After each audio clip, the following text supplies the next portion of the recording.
भारत, रूस और चीन, इन तीनों देशों ने मिलकर एक ऐसा बड़ा कदम उठाया है जो सीधे सीधे अमेरिकी डॉलर की बादशाहत को चुनौती दे रहा है। जी हाँ, दुनिया में डी-डॉलराइजेशन की लहर अब सिर्फ चर्चाओं तक सीमित नहीं है, बल्कि रियल ट्रेड में ये चीज अब नजर आने लगी है। रॉयटर्स की एक ताजा रिपोर्ट में साफ साफ लिखा है कि रूस और चीन ने बार्टर सिस्टम यानी सामान के बदले सामान वाला ट्रेड दोबारा शुरू कर दिया है और भारत भी इसी दिशा में आगे बढ़ रहा है। ये सिर्फ एक आर्थिक बदलाव नहीं, बल्कि डॉलर की पकड़ ढीली करने का एक बड़ा धमाका है। तो आज हम डिटेल में समझेंगे डी-डॉलराइजेशन क्या है और क्यों जरूरी हो गया। रूस, चीन और भारत किस तरह से अमेरिका की पकड़ से निकल रहे हैं। बार्टर सिस्टम और क्रिप्टो पेमेंट्स का खेल क्या है और क्यों कहा जा रहा है कि डॉलर की बादशाहत अब हिलने लगी है। सबसे पहले शुरुआत करते हैं डी-डॉलराइजेशन से। दरअसल डॉलर की ताकत हमेशा से अमेरिका को एक सुपर पावर बनाए रखती है, लेकिन पिछले कुछ सालों से खासकर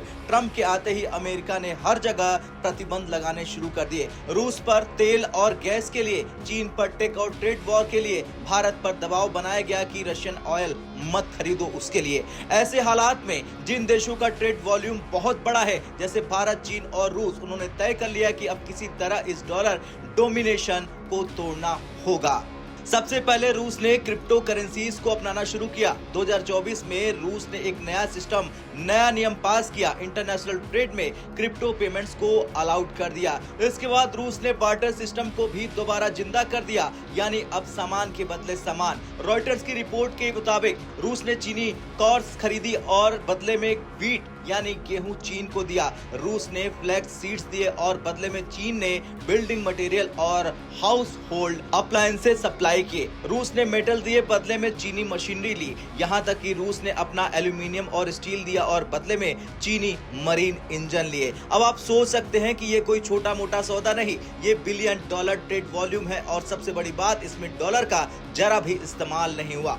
भारत पहले ही रूस से सस्ते दाम पर ऑयल खरीद रहा। अमेरिका ने बार बार दबाव डाला कि भारत रशियन ऑयल से दूरी बनाए, लेकिन भारत ने साफ कह दिया हमारी जनता को सस्ता ऑयल चाहिए, हमें अपना नेशनल इंटरेस्ट देखना है। अब भारत भी धीरे धीरे रुपए, रूबल पेमेंट और थर्ड पार्टी पेमेंट चैनल्स का इस्तेमाल कर रहा। उदाहरण के लिए सबर बैंक और वीटीबी बैंक, इन बैंक्स ने इंडिया रूपी ट्रेड को रुपीज और रूबल में सेटल करा दिया। तो साफ है कि भारत, रूस और चीन, ये तीनों देश अमेरिकी डॉलर पर डिपेंडेंसी कम कर रहे हैं। अब सवाल यह है कि क्यों परेशान हो रहे हैं अमेरिका और ट्रंप। दरअसल ट्रंप की पॉलिसीज ने आग में घी डालने का काम किया। बार बार प्रतिबंध, हर कंट्री पर दबाव, अगर तुमने रशियन गुड्स खरीदे तो तुम्हें कड़ी सजा मिलेगी। अब इसका उल्टा असर दिखने लगा। देशों ने सोचा अगर हमें हर हाल में सजा ही मिलनी है तो क्यों न डॉलर को बाईपास कर दिया जाए। इसलिए आज ट्रंप खुद G7 और EU से कह रहे हैं 100% बैन लगा दो, प्रतिबंध लगा दो, वरना रूस, चीन और भारत डॉलर की सुप्रीमेसी खत्म कर देंगे। लेकिन